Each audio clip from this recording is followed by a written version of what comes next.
Hi, this is Kelsey. You may have noticed that I've relocated once again. Very exciting new trailer-esque decor because I do indeed live in a trailer for the time being. This is probably going to be the last of these LPL Immersion videos since I'm doing them bi-weekly. If there's not really going to be much space between week 11 and the playoffs, so I'm not going to be doing another one probably. I'll probably do one after playoffs before regionals though. So we'll leave it at that. But going in, there's sort of been a lot of changes once again. This is why I like doing them bi-weekly instead of just once a week because, well, first of all, there are a lot of games that happen every week, but so there is a lot of shifting per week, I think. But just a conglomerated over 2 weeks makes it very interesting. So number 12, we have King still, obviously that hasn't changed, and number 11 WE. I think the one thing about King is that they have shown more sophisticated macro play again, but then they just kind of goof off and they don't really care and they've given up and there's just I think they don't want to win anymore. It's almost like some of these players want to become an LSPL team so that their buyouts will lower. Almost, you kind of have to wonder about that sort of thing. Of course, there's also the thing that Royal Never Give Up is in 9, and because of some of the rumors and speculation that the Royal Club owns both of them, they'll be on the same side of the bracket in the promo. Whatever. This isn't about a conspiracy theory. This is just about Team King, and they suck, so they're number 12 overall. Despite having some really interesting individual performances from Insec and Zero and Nama and even Korn, they're just not a good team right now. WE very similarly great individual performances from Spirit. They at least play like they want to win every game, even if they don't go about it the most logical way, so that's why they're above King. Otherwise, not a good team either. Number 10, I'm going to have Unlimited Potential. The reason why I have Unlimited Potential is number 10 now. They were actually, if you remember, I had them at 8 2 weeks ago. I have Unlimited Potential at number 10 right now just because I think they still have all the great creative things about them. The very interesting ideas about counter strategy, the way they want to approach that. Heart's still very good commanding shot caller. The unfortunate thing is that no matter how much you like a team in concept or how good this team can be in concept, their execution is so off. And they're losing a lot of games, and the teams that I rated above them actually kind of had a bit of an upswing. Actually, there's kind of a debate between this and number 9, which one's worth. Unlimited Potential could actually be the 9th place team, really close for me. But I just think even though Master 3's concepts aren't as good as Unlimited Potential, they still have a little bit more success in terms of how they work. So that's why I have Master 3 at number 9. Master 3 has kind of just become the Dade show. If Conde can get Dade, they do well. Looper has been performing really poorly. Their bottom lane hasn't been good. I actually think Ra is a mechanical upgrade to Love CD, but Love CD provided a lot of the shot calling, and I think their macro play has deteriorated, and it's just really like more the Dade Conde show than it's ever been, and Dade is so inconsistent. There was a soundbite from when they played Snake, and you kind of demolished the team with Yasuo, and he made kind of the jokes, who's the best Yasuo player in the world now? Just kind of indicative of how far Dade has fallen, I think. Even though I do rate him pretty good overall, still a very strong team fighting mid when he wants to be. Number 8, very shocking, Royal Never Give Up. I had them at 10, I think, a couple weeks ago.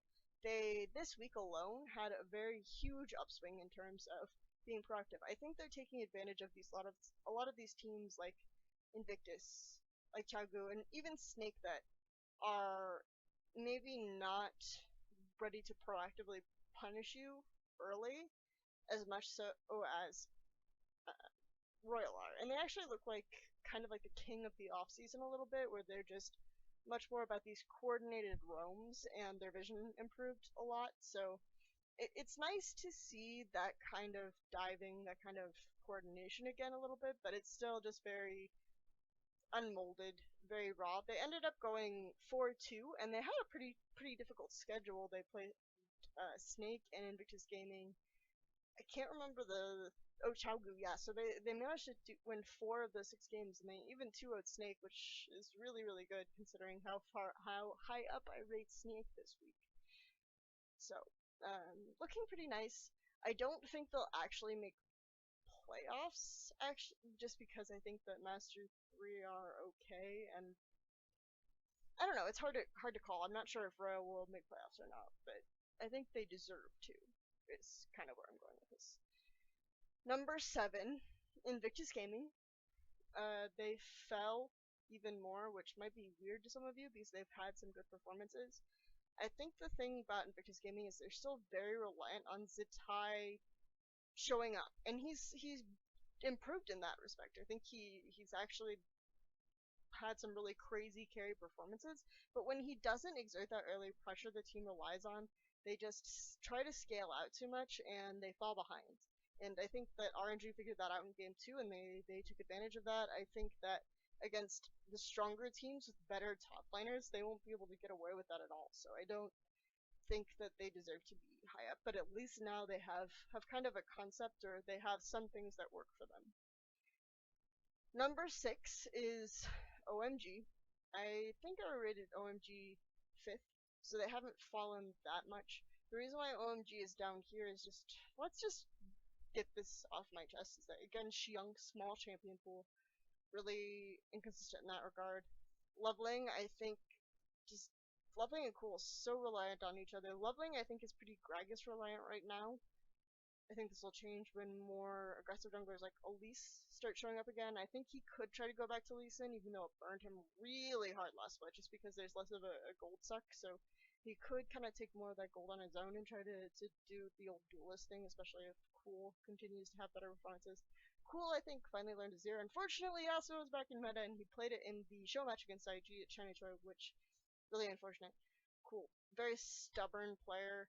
Both of them pretty inconsistent right now, but still I think it's a good core to build around. Again, I kind of would like to see how these players would do on different teams, just because I think they've been pretty dependent on each other for so long. And then, of course, the bottom line North, really good. Amazing they keep putting him in Alistar, which I don't like. I think they're trying to do it to deny it, but he's just not a good Alistar player.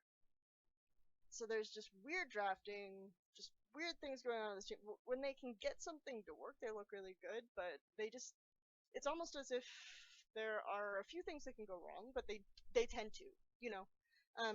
So that's where I see OMG. The one thing is that Going made a post that said I've scrimmed. You have to wait for me a little bit longer. It's the very vague hinting thing where OMG tries to like last minute roster change and make a run. They're fine. They're not close to a top 3 team. Vici Gaming. Now, I actually last 2 weeks ago hated them. It was really cool. But right after I made that video, they did change out their mid, they did change out their AD carry. And Peng, I just really am surprised that they didn't play him really all season, except for that one weekend they played him one game, right after carry was removed from the team, allegedly for health reasons. He's been really strong in team fighting, and Vici Gaming had a great comeback from behind, something like this that they haven't had, and I think Peng is a really interesting player to watch. Perhaps in the future, perhaps just right now, they could help Vici Gaming really make a bid. I think LGD right now, they face Invictus Gaming, Vici, and OMG, and they sort of said that they're really afraid of OMG. I'm actually, in their case, would be more afraid of Vici, just because I think Vici already had this idea of this rotation-based play, which I think now that they've switched out some of their carries is a little bit more confident again, and they can also make comebacks from behind now in teamfights, which is something they really lacked under certain circumstances. And it wasn't some throwaway team, or maybe it was. I can't even remember who it was. Oh yeah, it was UP. It was Unlimited Potential. So it is kind of a throwaway team, but Unlimited Potential has pretty decent team fighting, especially hinging on Heart Sense of Engage. So I don't know, it was interesting to see. And they 2-0'd King, which historically has been really hard. The only team I think the entire season to not lose to them is IG, actually. So they are really hard to 2-0. We'll just put it that way. So I think Vici Gaming looking really good. Suddenly going into this last week. Number 4, Xiaogu. Okay, so I've been putting Xiaogu up second, third. I think I maybe had them fourth a little while ago. Yeah, but they've always been consistently high up. I think Xiaogu, I had a big defense of them last time. They're very, very dependent on their jungler not screwing up, but she's been doing much, much more lately.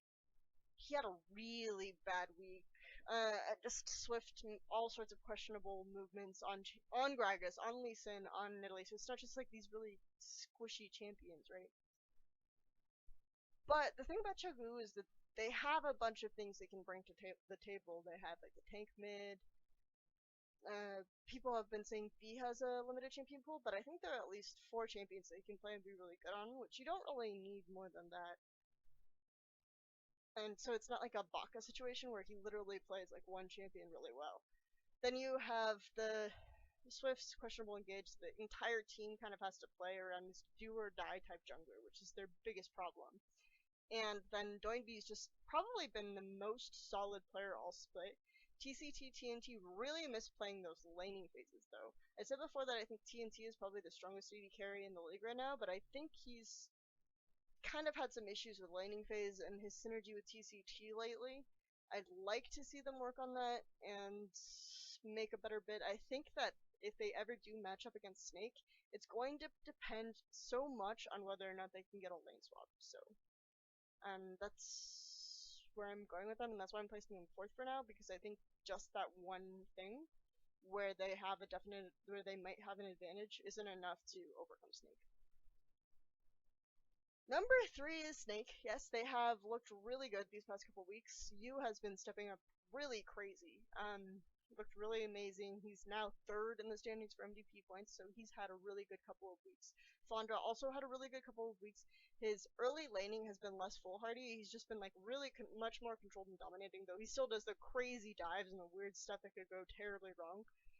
But luckily, Ella, Yu, great safety net. I just really like the concept of those two built around him. And then Martin being more self-sufficient means that Ella can focus more resources onto building for Flandra and on helping Yu out and sort of creating the safety net that Flandra needs to just kind of go ham.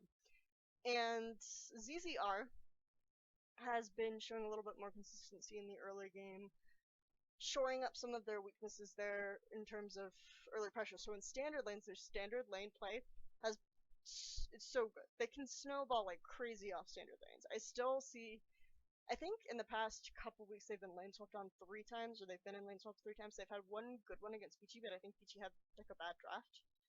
And they had a bad one against RNG and a bad one against LGD. LGD really, really strong at lane swaps, really good microplay. RNG though, like getting and they initiated this one, so it was weird. So I think their early game is improved, but there isn't a big enough sample size to say that their lane swap play is that much better. Especially since like really questionable. They must have expected the reverse swap, but even then it shouldn't have been as punishing for them to not have had the matchups that they needed. So that's my reservation about Snake. Otherwise, team fighting great. The synergy between the top 3, and by top 3 I mean the top side, like the jungle, top laner, and mid, really, really strong right now. Ella, solid as always, and solid peel support as always. Really good vision control, and Martin's probably the most inconsistent member on the team right now. Sometimes he will have a little bit of a hiccup. He had a bad Tristanic game. Sometimes he just like has these random misplays. I don't think he's as good mechanically as Crystal, but overall solid cleanup, very role player-ish, and that's all really they need based on the fact that they are playing a more top-heavy style. Number 2, LGD Gaming. So this might be surprising because they did split with King, but like I said, everyone splits with King, so it's not that shocking. They also played TBQ again. I've expressed how I'm not a fan of TBQ, but he was okay. I really would still like them to commit to Xiaoxi. I think rotating their tops is still fine. There's not really a reason for me to say, okay, bench Acorn, because I think Acorn has been showing. They got a new Taiwanese analyst. They've boosted their support stuff again. They're working on getting a coach. so they're in a much better position now. They don't have to bench Acorn, and I think that the jungle is just the linchpin, really. But they've played really fluidly against WE, just moving, rotationing, taking the rotations between lanes. Godby has been a monster. I said previously, he's never played Azir before. He played Azir twice against King, and even though they lost one game, he had a really great performance in both. And then, I don't know, this team is just really good, in theory, if not for the fact that they have to play around this one weakness. They're similar to Xiaogu, kind of, in a regard, except that I think Xiaogu has a very high upside in terms of his early pathing and ganking scenario. And then finally, Edward Gaming, of course. Edward Gaming number 1, I think the thing that's improved for them is the core synergy between Mako and Clearlove has gotten better through this split, and so their strength in shoring up some of their jungle weaknesses and preventing invades, just as soon as someone invades that jungle, they're collapsed upon. They have such good, tight control of that kind of space. So the best benefit now is just ganking for an enemy team to take them down is just like ganking the lane, but Clearlove has a good sense of counter ganking. Their communication seems to be good. If you watch their individual streams, like Clearlove pings jungle camps. It's really strange, but I think that they're a very strong communication-based team right now. And the fact that all of the pieces work well together. I think reintegrating those pieces might take a little bit of time, but I just don't see anyone beating them at the moment. They have 3 sets left, so that will give us a better idea going into playoffs and regionals just how strong they are. So they have clinched first seed, so good for them. Anyway, I hope you guys enjoy week 11 and the playoffs. I will probably put out an article with more detail on where teams can go in the standings and what that means. But otherwise, see you around.